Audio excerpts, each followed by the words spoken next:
companies make a lot of enticing offers these days for the newest service and phones, some expensive phones as well. But one of those promotions left an Owasso family with a $1,000 bill.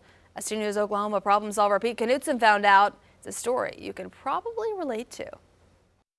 This was the first call that day. For Michael Peterson and his family, AT&T has been the go-to company for going on 2 decades, from the days of landlines to years of cell service and internet connection.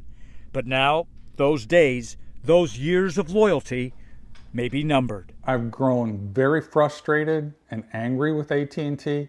At the end of last year, Michael decided to splurge on a new $1,000 iPhone 12. But only, he says, because AT&T was offering a $700 credit for trading in an older, working phone. But several months after sending in his old phone, Michael says there was no credit and no return of his trade-in, leaving him owing big bucks. I told AT&T, I said, "You've taken my phone. That's the same as theft. You're not giving me anything in return." They don't care.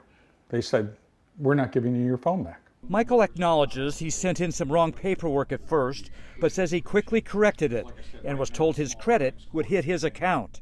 But since then, he says, crickets. They're not honoring their word.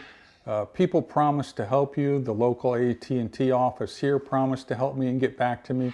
Not a word or an email out of them. Michael says he's called and called and called.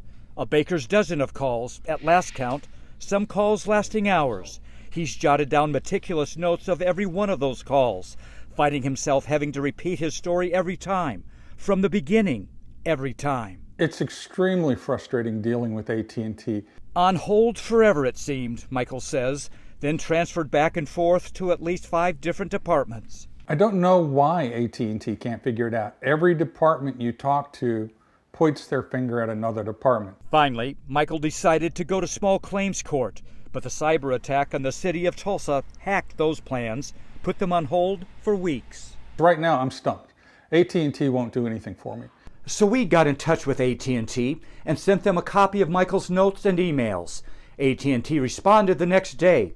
We didn't get any details as to why the situation dragged on for several months, but a representative did tell us we credited the customer's account and he's satisfied with the resolution. We checked back with Michael, and he says he received his $700 promotional credit plus some additional credits. He says the resolution easily exceeded his expectations. Pete Knutson, 2 News Oklahoma, Problem Solvers.